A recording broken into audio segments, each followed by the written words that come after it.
Buenos días, estimados estudiantes. Como hemos visto, la sintaxis es la parte de la gramática que estudia los grupos de palabras y las oraciones que estas unidades crean. En esta clase vamos a hablar sobre las funciones más importantes que desempeñan las partes de la oración, el sujeto y el predicado. En la pantalla podéis ver la definición de la oración y algunos ejemplos.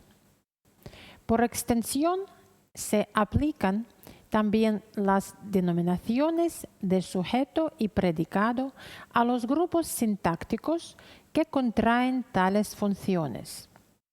Así se dice: la lluvia es sujeto del predicado arrecía.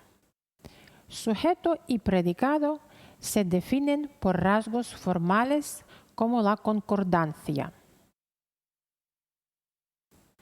En la tradición era frecuente asociar las nociones de sujeto y agente. En la actualidad se reconoce, por el contrario, que hay verbos que no tienen sujetos agentes, pues no denotan acciones, por ejemplo, caber, descansar, etc. Se denominan sujetos pacientes los de las oraciones pasivas, sean de participio, por ejemplo, el barco fue avistado, o reflejas, se venden pisos. Desempeñan la función de sujeto las siguientes unidades sintácticas: grupos nominales, simples o complejos, tanto en posición preverbal como posverbal.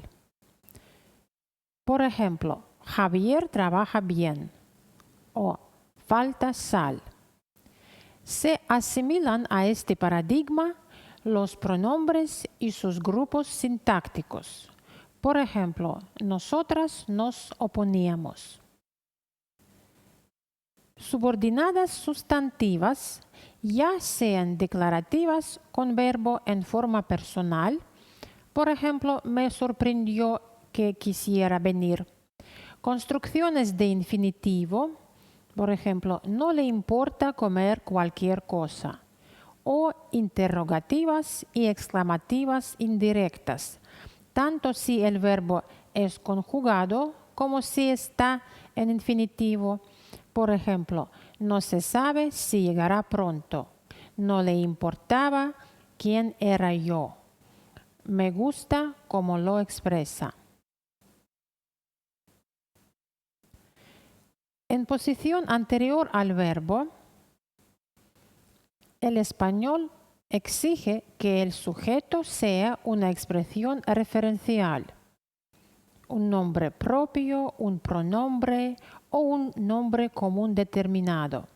Mirad los ejemplos, por favor.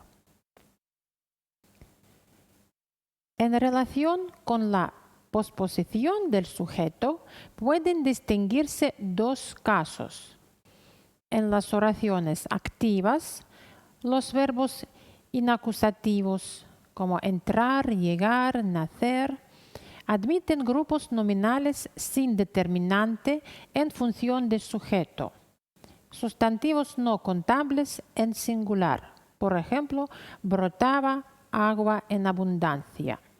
O contables en plural. Por ejemplo, llegaban clientes todos los días. Con los demás verbos suele requerirse algún determinante en los grupos nominales que ejercen esa función. Por ejemplo, lo abrazó el ministro. Las oraciones pasivas admiten generalmente como sujeto grupos nominales sin determinante. Por ejemplo, ahora apenas se escriben cartas. Al igual que la mayor parte de las lenguas románicas, el español admite sujetos tácitos, es decir, sujetos que carecen de expresión fónica. Suele suponerse que estos sujetos tácitos que se representan con el signo que está en la pantalla, tienen propiedades pronominales, ya que permiten la concordancia de número y persona con el verbo y la de género y número con adjetivos y participios.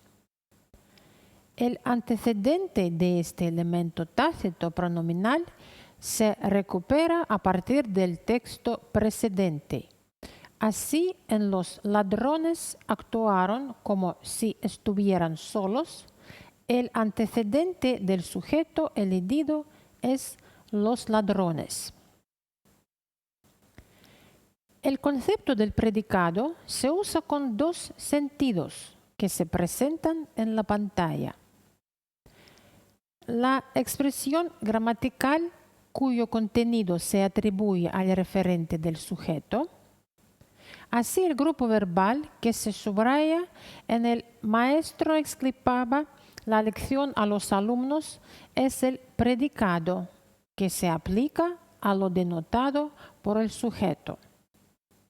En el segundo, los predicados son funciones que designan estados, acciones, propiedades o procesos en los que intervienen varios participantes.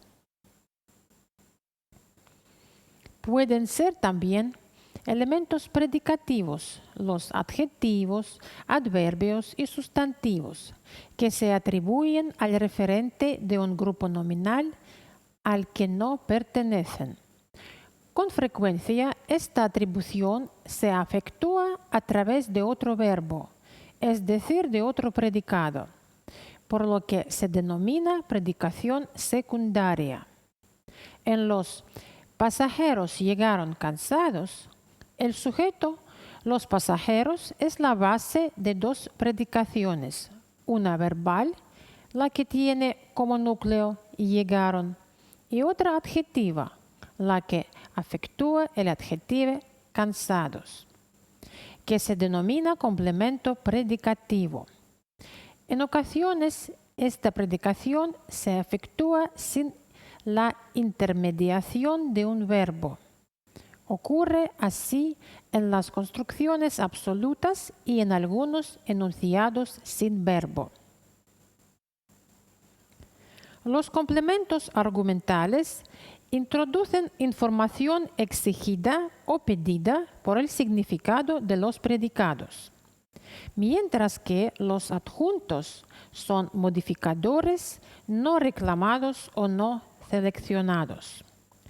Los adjuntos de los verbos se denominan tradicionalmente complementos circunstanciales, pues especifican las circunstancias como tiempo, lugar, compañía, instrumento, modo, etc., que acompañan a las acciones o a los procesos. Mirad los ejemplos.